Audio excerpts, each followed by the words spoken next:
जिस देश ने, जिस सभ्यता ने, पूरी दुनिया में जब कोई विश्वविद्यालय नाम की चीज नहीं थी, क्योंकि आज के युवा को यह बताया गया है ये ऑक्सफोर्ड, ये हार्वर्ड, यही दुनिया की सबसे ज्यादा ज्ञान की जगह है। जब लोगों को जीरो का पता नहीं था,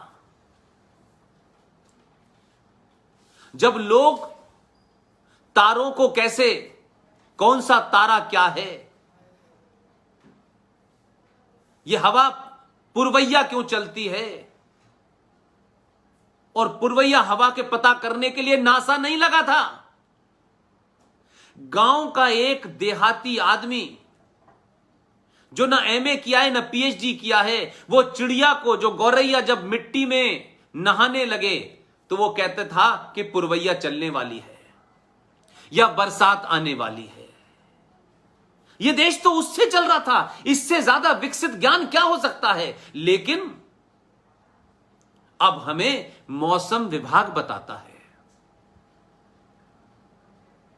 इस तरीके के लोगों को यह भी ध्यान रखना चाहिए कि ये जो नालंदा है, ये वो ज्ञान का केंद्र था कि दुनिया से लोग कहां कहां से आते थे, जब ना रेलगाड़ी थी ना हवाई जहाज था। कहां कहां के देशों के लोग ज्ञान प्राप्त करने आते थे। इसीलिए जब इस देश पे इस्लामिक जिहादियों ने, आतंकवादियों ने जब यहां आकर के सत्ता स्थापित की, तो उन्होंने पहला काम क्या किया? उस बख्तियार खिलजी को हिंदुस्तान में आके अपना राज स्थापित करना था, वो करता कोई दिक्कत नहीं थी, लेकिन उसने राज स्थापित किया और आपकी नालंदा विश्वविद्यालय में आग लगा दी, क्योंकि वो खुद जाहिल था और जहां से आया था वो बहुत बड़े जाहिल हैं, और पूरी दुनिया को जाहिल बनाना था, क्योंकि उनका कहना था कि अब एक किताब आ गई है और इस किताब के बाद हमें किसी दूसरी किताब की जरूरत नहीं है, क्योंकि हकीम लुकमान के सारे नुस्खे इस किताब में हैं, तो इसके बाद किसी किताब की क्या जरूरत है। तो नालंदा विश्वविद्यालय में 95 लाख किताबों में आग लगाई और महीनों आग जलती रही। तो सवाल सबसे बड़ा यह है कि आज 1947 के बाद के भारत पे जब मैं बात करता हूं, तो ये मेरी पीड़ा भी है, गुस्सा भी है कि आज का भारत, जो लोग सत्ता में हैं, इसलिए मैंने गुजरात के एक भाषण में कहा,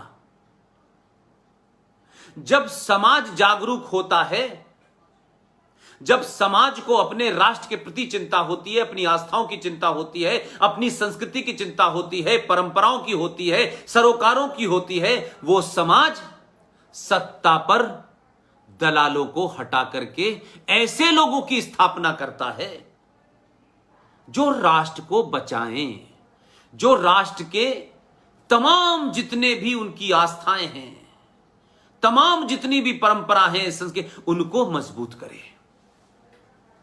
कुछ ऐसा एहसास लोगों को हुआ।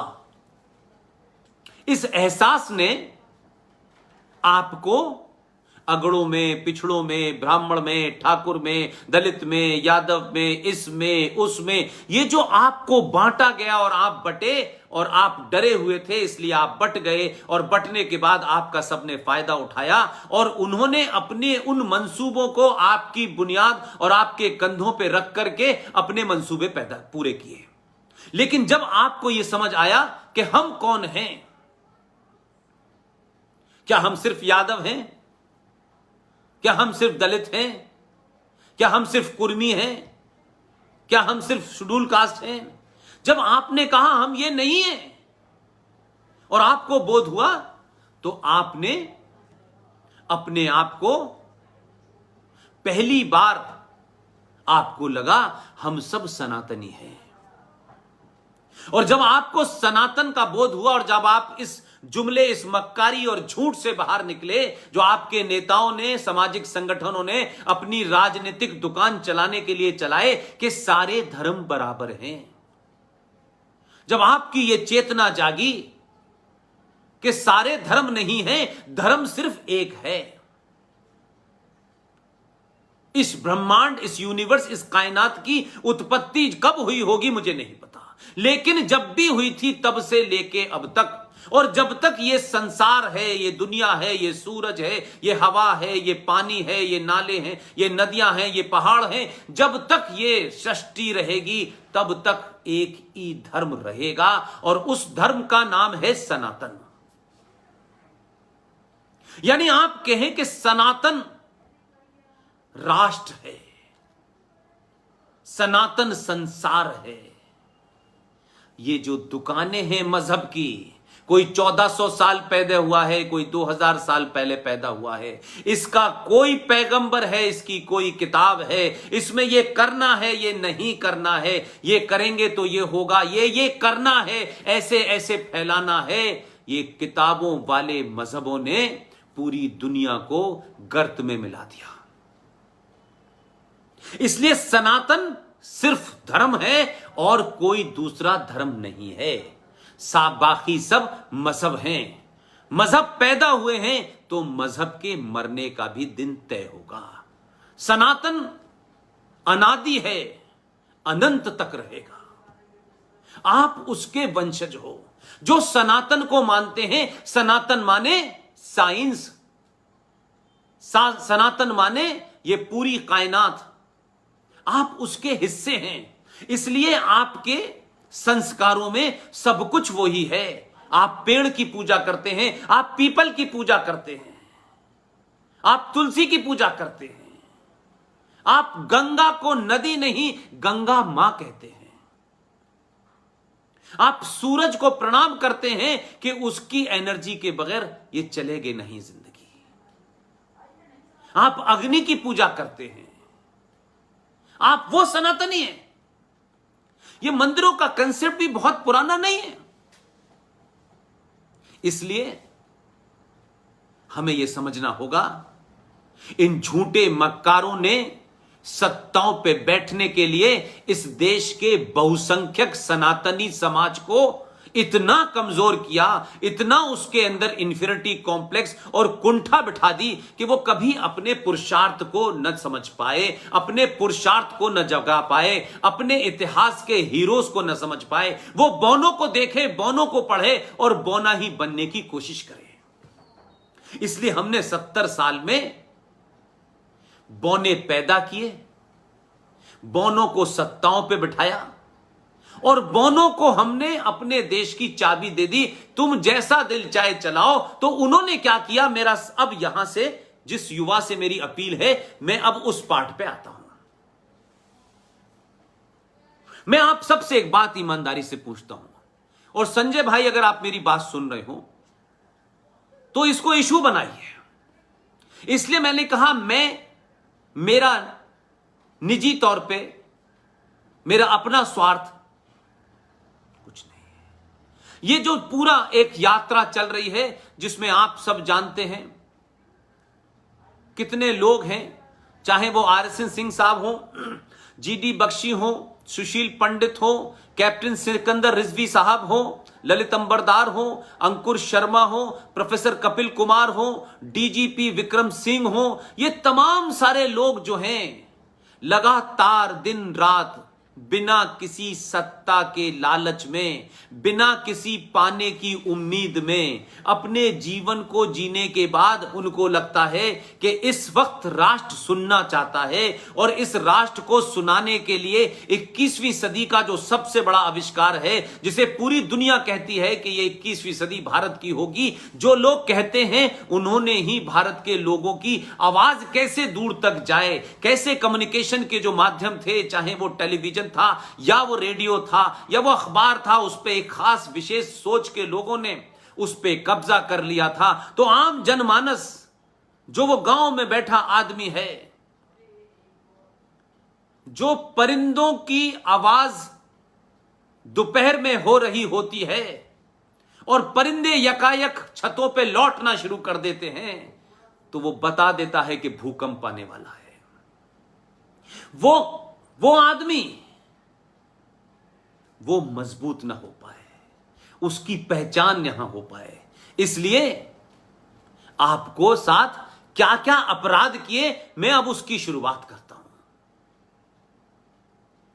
15 अगस्त 1947 को मैं एक चीज जानना चाहता हूं। मैंने पढ़ा, किताबों में पढ़ा, जो किताबें हैं उसमें मैंने पढ़ा कि जब वंदे मातरम को लेकर के,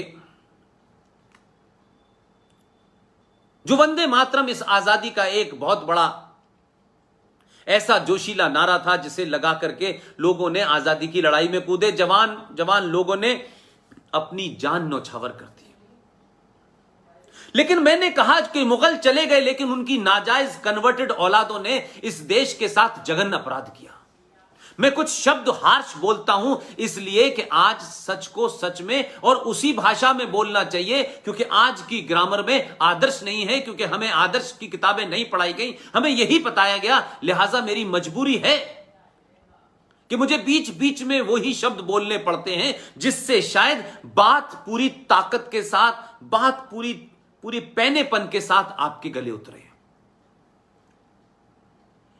हमको क्या बताया गया कि साहब वंदे मातरम से बड़े सारे लोगों को तकलीफ है कि वंदे मातरम में देवी देवताओं के नाम आते हैं और उससे मुसलमानों की भावनाएं जो हैं वो ठेस पहुंच जाती हैं।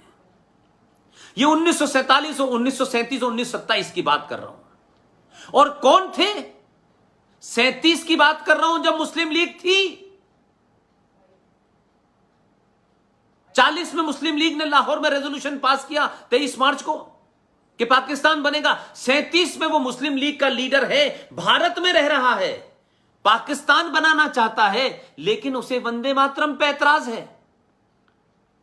और मक्का में पैदा होने वाला, जिसका वालिद, जिसके बाबा, जिसके अब्बा जान मक्का के थे, उसकी मां मदीने की थी, जिनके खानदान का कोई आदमी भारत में नहीं था, वो मक्का में पैदा होता है 1888 में और 1902 में भारत आ जाता है। उसके माता पिता लेके आते हैं। कहीं सुना है आपने लोग अपनी संस्कृति, अपने संस्कारों वाली जगह जाते हैं या ऐसी जगह जाते हैं जहां उनके संस्कृति संस्कार मिलते ही नहीं है?